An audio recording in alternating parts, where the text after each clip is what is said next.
नमस्ते दोस्तों, संतोषी माता व्रत कथा आइए सुनते हैं। शुक्रवार के दिन माँ संतोषी का व्रत पूजन किया जाता है। इस पूजा के दौरान माता की आरती पूजन तथा अंत में माता की आरती सुनी जाती है। आइए जानिए शुक्रवार के दिन की जाने वाली संतोषी माता व्रत कथा। संतोषी माता व्रत कथा एक बुढ़िया थी, उसके 7 बेटे थे। 6 कमाने वाले थे जबकि एक निकम्मा था। बुढ़िया 6 बेटों की रसोई बनाती, भोजन कराती और उनसे जो कुछ जूठन बचती वो 7वें को दे देती। एक दिन वो पत्नी से बोला, देखो मेरी माँ को मुझ पर कितना प्रेम है। वो बोली, क्यों नहीं, सबका जूठा जो तुमको खिलाती है। वो बोला, ऐसा नहीं हो सकता, मैं जब तक आंखों से ना देख लूँ मान नहीं सकता। बहू हंसकर बोली, देख लोगे तब तो मानोगे। कुछ दिन बाद त्योहार आया। घर में 7 प्रकार के भोजन और चूरमे के लड्डू बने। वो जांचने को सिर दुखने का बहाना कर पतला वस्त्र सिर पर ओढ़े रसोई घर में सो गया। वो कपड़े में से सब देखता रहा। 6 भाई भोजन करने आए। उसने देखा माँ ने उसके लिए सुंदर आसन बिछा, नाना प्रकार की रसोई परोसी और आग्रह करके उन्हें जमाया। वो देखता रहा। 6 भोजन करके उठे। तब माँ ने उनकी जूठी थालियों में से लड्डुओं के टुकड़े उठाकर एक लड्डू बनाया। जूठन साफ कर बुढ़िया माँ ने उसे पुकारा, बेटा 6 भाई भोजन कर गए, अब तू ही बाकी है, उठ, तू कब खाएगा। वो कहने लगा, माँ मुझे भोजन नहीं करना, मैं अब परदेश जा रहा हूँ। माँ ने कहा, कल जाता हो तो आज चला जा। वो बोला, हाँ आज ही जा रहा हूँ। यह कहकर वो घर से निकल गया। 7वें बेटे का परदेश जाना। चलते समय पत्नी की याद आई। वो गौशाला में कंडे थाप रही थी। वहाँ जाकर बोला, हम जावे परदेश आवे कुछ काल, तुम रहियो संतोष से धर्म अपनो पाल। वो बोली, जाओ पिया आनंद से, हमारो सोच हटाए, राम भरोसे हम रहे, ईश्वर तुम्हें सहाय। 2 निशानी यापन देख धरू में धीर, सुधि मत हमरी बिसरियो, रखियो मन गंभीर। वो बोला, मेरे पास तो कुछ नहीं, ये अंगूठी है सो ले और अपनी कुछ निशानी मुझे दे। वो बोली, मेरे पास क्या है, ये गोबर भरा हाथ है। ये कहकर उसकी पीठ पर गोबर के हाथ की थाप मार दी। वो चल दिया। चलते चलते दूर देश पहुंचा। परदेश में नौकरी। वहाँ एक साहूकार की दुकान थी। वहाँ जाकर कहने लगा, भाई मुझे नौकरी पर रख लो। साहूकार को जरूरत थी। बोला, रह जा। लड़के ने पूछा, तनख्वाह क्या दोगे। साहूकार ने कहा, काम देखकर दाम मिलेंगे।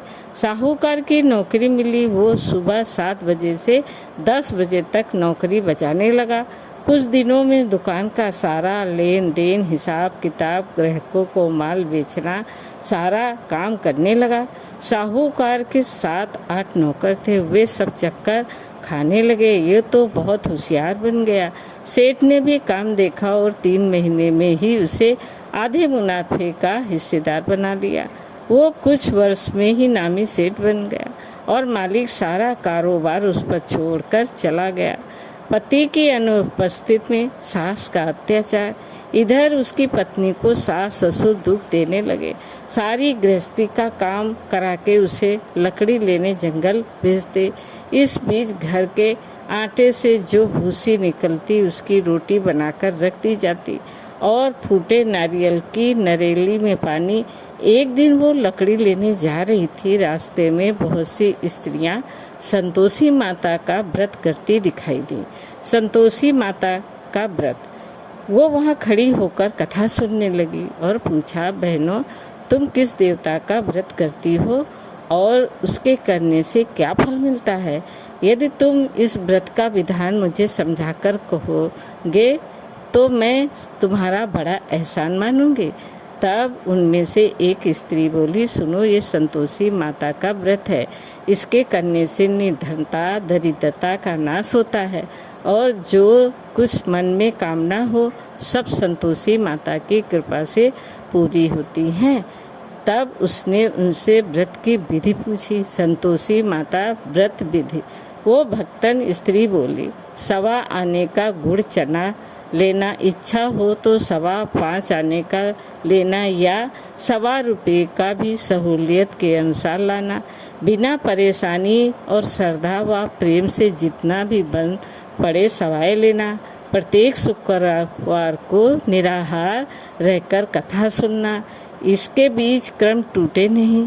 लगातार नियम पालन करना। सुनने वाला कोई ना मिले तो घी का दीपक जला उसके आगे या जल के पात्र को सामने रख कर कथा कहना।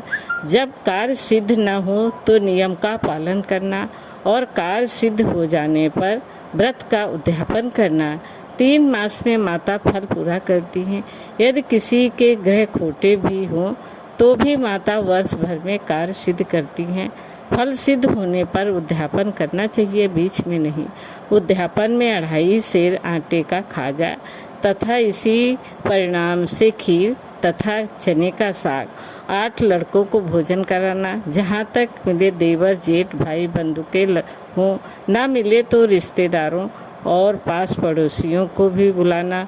उन्हें भोजन करा यथाशक्ति दक्षिणा दे माता का नियम पूरा करना। उस दिन घर में खटाई न खाना। यह सुन बुढ़िया के लड़के की बहू चल दी। व्रत का प्रण करना और माँ संतोषी का दर्शन देना। रास्ते में लकड़ी के बोझ को बेच दिया और उन पैसों से गुड़ चना ले माता के व्रत की तैयारी कर आगे चली और सामने मंदिर देखकर पूछने लगी, ये मंदिर किसका है? सब कहने लगे, संतोषी माता का मंदिर है। ये सुनकर माता के मंदिर में जाकर चरणों में लौटने लगी। दीन हो विनती करने लगी, माँ ने निपट अज्ञानी हूँ, व्रत के कुछ भी नियम नहीं जानती, मैं दुखी हूँ। हे माता जगत जननी मेरा दुख दूर कर, मैं तेरी शरण में हूँ। माता को दया आई। एक शुक्रवार बीता कि दूसरे को उसके पति का पत्र आया और तीसरे शुक्रवार को उसका भेजा हुआ पैसा पहुंचा। ये देखकर जेठ जेठानी मुँह सिकोड़ने लगे। लड़के ताने देने लगे। काकी के पास पत्र आने लगे, रुपये आने लगे। अब तो काकी की खातिर बढ़ेगी। बेचारी सरलता से कहती, भैया कागज आवे रुपया आवे, हम सबके लिए अच्छा है। ऐसा कहकर आंखों में आंसू भरकर संतोषी माता के मंदिर में आ मातेश्वरी के चरणों में गिरकर रोने लगी। माँ, मैंने तुमसे पैसे कब मांगा? मुझे पैसे से क्या काम है? मुझे तो अपने सुभाग से काम है। मैं तो अपने स्वामी के दर्शन मांगती हूँ। तब माता ने प्रसन्न होकर कहा, जा बेटी, तेरा स्वामी आएगा। ये सुनकर खुशी से बावली होकर घर में जा काम करने लगी। अब संतोषी माँ विचार करने लगी, इस भोली पुत्री को मैंने कह तो दिया कि तेरा पति आएगा, लेकिन कैसे? वो तो इसे स्वप्न में भी याद नहीं करता। उसे याद दिलाने को मुझे ही जाना पड़ेगा। इस तरह माताजी उस बुढ़िया के बेटे के पास जा स्वप्न में प्रकट हो कहने लगी, साहूकार के बेटे सो रहा है या जगता है? वो कहने लगा, माता सोता भी नहीं जगता भी नहीं हूँ, कहो क्या आज्ञा है? माँ कहने लगी, तेरे घर बार कुछ है कि नहीं? वो बोला, मेरे पास सब कुछ है। माँ बाप है, बहू है, क्या कमी है? माँ बोली, भोले पुत्र, तेरी बहू घोर कष्ट उठा रही है। तेरे माँ बाप उसे परेशानी दे रहे हैं। वो तेरे लिए तरस रही है, तू उसकी सुध ले।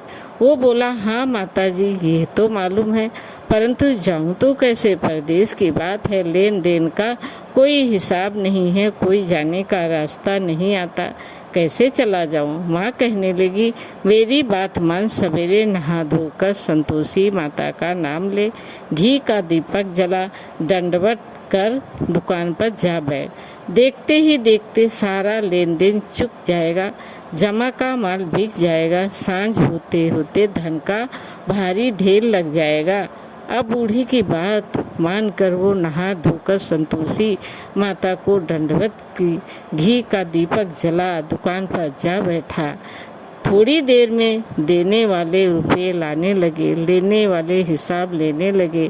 कोठे में भरे सामान के खरीदार नगद दाम दे सौदा करने लगा। शाम तक धन का भारी ढेर लग गया। मन में माता का नाम लेकर चमत्कार देख प्रसन्न हो घर ले जाने के वास्ते गहना कपड़ा सामान खरीदने लगा।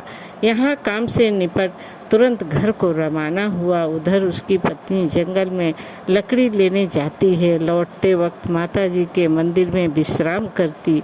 वो तो उसके प्रतिदिन रुकने का जो स्थान ठहरा। धूल उड़ती देख वो माता से पूछती है, हे माता, ये धूल कैसी उड़ रही है? माता कहती है, हे पुत्री, तेरा पति आ रहा है। अब तू ऐसा कर, लकड़ियों के 3 बोझ बना ले। एक नदी के किनारे रख और दूसरा मेरे मंदिर पर, वो तीसरे अपने सिर पर। तेरे पति को लकड़ियों का गट्ठर देख मोह पैदा होगा। वो यहाँ रुकेगा, नाश्ता पानी खाकर माँ से मिलने जाएगा। तब तू लकड़ियों का बोझ उठाकर जाना और चौक में गट्ठर डालकर जोर से आवाज़ लगाना, लो सासू जी, लकड़ियों का गट्ठर लो, भूसी की रोटी दो, नारियल के खेपड़े में पानी दो। आज मेहमान कौन आया है? माता जी से बहुत अच्छा कहकर वो प्रसन्न मन से लकड़ियों के 3 गट्ठर बनाए। एक नदी के किनारे पर और एक माताजी के मंदिर पर रखा। इतने में मुसाफिर आ पहुंचा। सूखी लकड़ियां देख उसकी इच्छा उत्पन्न हुई कि हम यहीं पर विश्राम करें और भोजन बनाकर खा पी कर गाँव जाएं। इसी तरह रुककर भोजन बना विश्राम करके गाँव को गया। सबसे प्रेम से मिला। उसी समय सिर पर लकड़ी का गट्ठर लिए वो उतवाली सी आती है। लकड़ियों का भारी बोझ आंगन में डालकर जोर से 3 आवाज़ देती है, लो सासू जी, लकड़ियों का गट्ठर लो, भूसी की रोटी दो। आज मेहमान कौन आया है? ये सुनकर उसकी सास बाहर आकर अपने दिए हुए कष्टों को भुलाने हेतु कहती है, बहू ऐसा क्यों कहती हो? तेरा मालिक ही तो आया है। आ बैठ, मीठा भात खा, भोजन कर, कपड़े गहने पहन। उसकी आवाज़ सुन उसका पति बाहर आता है। अंगूठी देख व्याकुल हो जाता है। माँ से पूछता है, माँ ये कौन है? माँ बोली, बेटा ये तेरी बहू है। जब से तू गया है तब से सारे गांव में भटकती फिरती है। घर का काम काज कुछ करती नहीं, 4 पहर आकर खा जाती है। वो बोला, ठीक है माँ, मैंने इसे भी देखा और तुम्हें भी। अब दूसरे घर की ताली दो, उसमें मैं रहूँगा। माँ बोली, ठीक है, जैसी तेरी मर्जी। तब वो दूसरे मकान की तीसरी मंजिल का कमरा खोल सारा सामान जमाया। एक दिन में राजा के महल जैसा ठाट बाट बन गया। अब क्या था, बहू सुख भोगने लगी। इतने में शुक्रवार आया। शुक्रवार व्रत के उद्यापन में हुई भूल किया खटाई का इस्तेमाल। उसके पति से कहा, मुझे संतोषी माता के व्रत का उद्यापन करना है। पति बोला, खुशी से कर लो। ये उद्यापन की तैयारी करने लगी। जिठानी के लड़कों को भोजन के लिए कहने गई।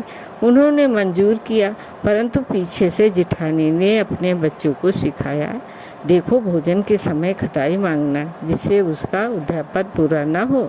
लड़के जिमने आए, खीर खाना पेट भर खाया, परंतु बाद में खाते ही कहने लगे, हमें खटाई दो, खीर खाना हमको नहीं भाता। देखकर अरुचि होती है। वो कहने लगी, भैया खटाई किसी को नहीं दी जाएगी, ये तो संतोषी माता का प्रसाद है। लड़के उठ खड़े हुए बोले, पैसा लाओ। भोली बहू कुछ जानती नहीं थी, उन्हें पैसे दे दिए। लड़के उसी समय हट करके इमली खटाई ले खाने लगे। ये देखकर बहू पर माताजी ने क्रोध किया। राजा के दूत उसके पति को पकड़कर ले गए। जेठ जिठानी मन माने वचन कहने लगे, लूट लूट कर धन इकट्ठा कर लाया है, अब सब मालूम पड़ जाएगा जब जेल की मार खाएगा। बहू से ये सहन नहीं हुआ। माँ संतोषी से मांगी माफ़ी। रोती हुई माता जी के मंदिर गई। कहने लगी, हे माता, तुमने क्या किया? हंसकर अब भक्तों को रुलाने लगी। माता बोली, बेटी तुमने उद्यापन करके मेरा व्रत भंग किया है। वो कहने लगी, माता मैंने कुछ अपराध किया है, मैंने तो भूल से लड़कों को पैसे दे दिए थे, मुझे क्षमा करो, मैं फिर तुम्हारा उद्यापन करूंगी। माँ बोली, अब भूल मत करना। वो कहती है, अब भूल नहीं होगी। अब बताओ वे कैसे आवेंगे? माँ बोली, जा पुत्री, तेरा पति तुझे रास्ते में आता मिलेगा। वो निकली, राह में पति आता मिला। वो पूछती है, कहाँ गए थे? वो कहने लगा, इतना धन जो कमाया है उसका टैक्स राजा ने मांगा था, वो भरने गया था। वो प्रसन्न हो बोली, भला हुआ, अब घर को चलो। कुछ दिन बाद फिर शुक्रवार आया, फिर किया व्रत का उद्यापन। वो बोली, मुझे फिर माता का उद्यापन करना है। पति ने कहा, करो बहू। फिर जेठ के लड़कों को भोजन को कहने लग गई। जेठानी ने एक दो बातें सुनाई और सब लड़कों को सिखाने लगी, तुम सब लोग पहले ही खटाई मांगना। लड़के भोजन से पहले कहने लगे, हमें खीर नहीं खानी, हमारा जी बिगड़ता है, कुछ खटाई खाने को दो। वो बोली, खटाई किसी को नहीं मिलेगी, आना हो तो आओ। वो ब्राह्मण के लड़के लाकर भोजन कराने लगी। यथाशक्ति दक्षिणा की जगह एक एक फल उन्हें दिया। संतोषी माता प्रसन्न हुई। संतोषी माता का फल, माता की कृपा होते ही 9वें मास में उसके चंद्रमा के समान सुंदर पुत्र प्राप्त हुआ।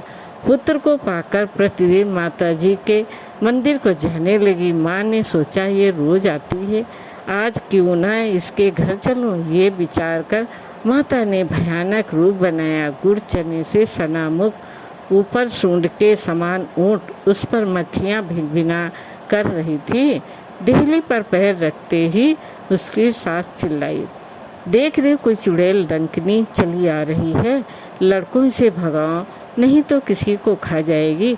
लड़के भगाने लगे, चिल्लाकर खिड़की बंद करने लगे। बहू रोशनदान में से देख रही थी, प्रसन्नता से पगली बन चिल्लाने लगी, आज मेरी माताजी मेरे घर आई हैं।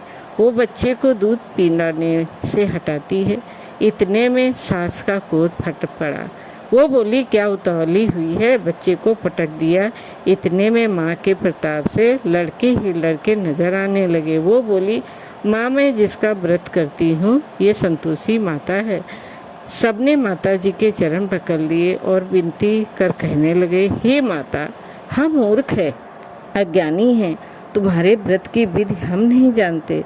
व्रत भंग कर हमने बड़ा अपराध किया। जग माता, आप हमारा अपराध क्षमा करो। इस प्रकार माता प्रसन्न हुई। बहू को प्रसन्न हो जैसा फल दिया वैसे ही माता सबको दे। जो पढ़े उसका मनोरथ पूर्ण हो। बोलो संतोषी माता की जय। दोस्तों, धन्यवाद।